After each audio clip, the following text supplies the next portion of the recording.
এর আগের ভিডিওতে আমি ট্রেডিং সাইকোলজি নিয়ে টোটাল 5টা পয়েন্ট এক্সপ্লেন করেছিলাম। আজকের ভিডিওতে আমি আপনাদেরকে আরও 5টা পয়েন্টের মাধ্যমে ডিসকাস করে দেব, যার মাধ্যমে আপনারা বুঝতে পারবেন যে ট্রেডিং সাইকোলজিকে ইমপ্রুভমেন্ট করতে গেলে এই 5টা পয়েন্ট কতটা জরুরি। কারণ আপনারা জানেন ট্রেডিংয়ে 70% হচ্ছে সাইকোলজি এবং 30% হচ্ছে স্ট্র্যাটেজি। তাই ভিডিওটি শুরু করার আগে আপনি যদি আমাদের চ্যানেলে নতুন হয়ে থাকেন তো চ্যানেলটিকে সাবস্ক্রাইব করে রাখতে ভুলবেন না। আর ভিডিওটি দেখে যদি একটু হলেও হেল্পফুল বলে মনে হয়ে থাকে তো ভিডিওটিতে একটি লাইক করে দেবেন। আর আমাদের টেলিগ্রাম গ্রুপ আছে, যেখানে আমি প্রতিনিয়ত crypto related entry, SL, target everything share করে থাকি। তো আপনি যদি আমাদের টেলিগ্রামে জয়েন না হয়ে থাকেন, আমি ডেসক্রিপশানে লিঙ্ক দিয়ে দেবো, সেখান থেকে জয়েন হয়ে যেতে পারেন।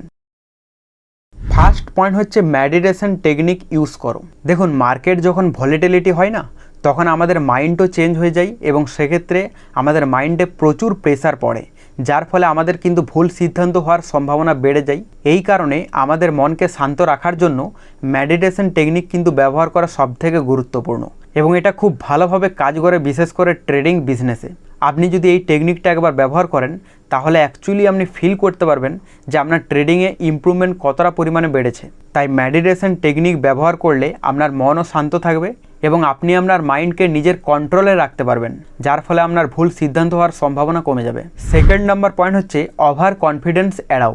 দেখুন, এই ওভার কনফিডেন্সের বসে যেটা হয়, বেশিরভাগ ট্রেডার্সই কিন্তু লস খায়। ধরুন, ট্রেডিং জার্নিতে আপনার এমন একটা সময় আসতে পারে যে সময়ে আপনার প্রত্যেকটা ট্রেডই কিন্তু প্রফিট হবে।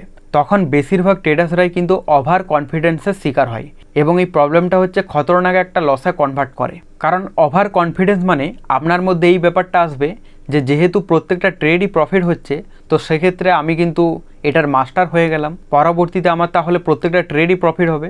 এই মানসিক চিন্তাভাবনাতে কি হয়, বেশিরভাগ ট্রেডার্সরা কিন্তু তাদের পজিশন আরও বাড়িয়ে দেয়। কেউ যদি 1 লট দিয়ে ট্রেড করে, সে 10 লট দিয়ে ট্রেড করতে শুরু করে দেয়। এর ফলে কি হয়, তাদের প্রফিটটা এত বড়ই লসে কনভার্ট হয়ে যায়, তারা সেটা অ্যাকসেপ্টই করতে পারে না। কারণ ধরুন, আপনার 1 লটে ট্রেড করা এবং 10 লটে ট্রেড করার মধ্যে 10 গুণ তফাৎ। তো 1 লটে আপনি যদি 1000 টাকা প্রফিট করেন এবং 10 লটে আপনার যদি লস হয়, তো সেক্ষেত্রে আপনার 10,000 টাকাও লস হয়ে যেতে পারে। তাই ওভার কনফিডেন্স এমনই একটা ভয়ঙ্কর সাইকোলজি প্রবলেম, যেখানে আপনার পুরো অ্যাকাউন্টই কিন্তু ব্লো করে দেওয়ার ক্ষমতা রাখে। তাই এর থেকে বাঁচতে গেলে আপনাকে ওভার কনফিডেন্স হওয়া চলবে না।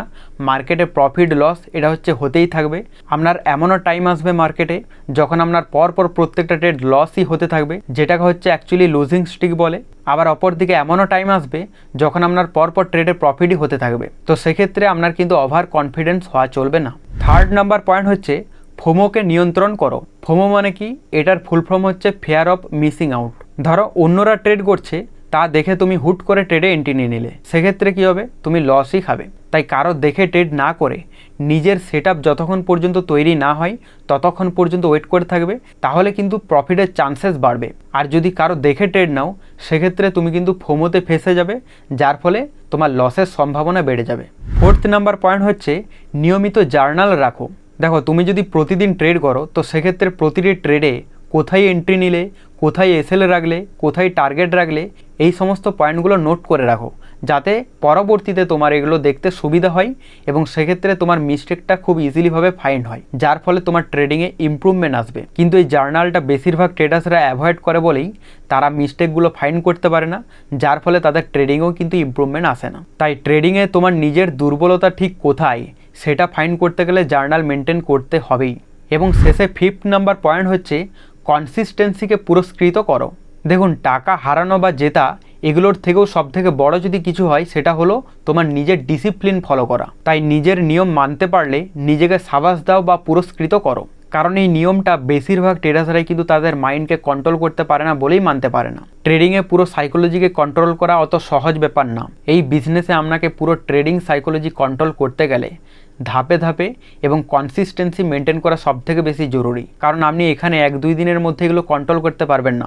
আপনাকে এখানে যথেষ্ট টাইম স্পেন্ড করতে হবে, কনসিস্টেন্সি থাকতে হবে।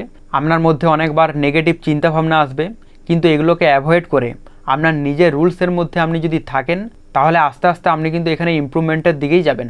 তাই আপনি যখন কোনো ট্রেডে এন্ট্রি নেবেন, সেখানে প্রফিট হোক বা লস হোক, আপনি যদি আপনার ডিসিপ্লিনকে মেনে চলেন, অবশ্যই সেখানে পুরস্কৃত করা সবথেকে বেশি জরুরি, যাতে আপনার মধ্যে একটা কনফিডেন্স বিল্ড হয়। তো আজকের এই 5টা পয়েন্টের মধ্যে কোন পয়েন্টটা সবথেকে আপনার বেস্ট লেগেছে অবশ্যই কমেন্টে জানাতে ভুলবেন না। আর আপনি যদি এইরকমই হেল্পফুল আপডেট পেতে চান তো অবশ্যই চ্যানেলটিকে সাবস্ক্রাইব করে রাখবেন। দেখা হচ্ছে নেক্সট ভিডিওতে, ততক্ষণ ভালো থাকবেন।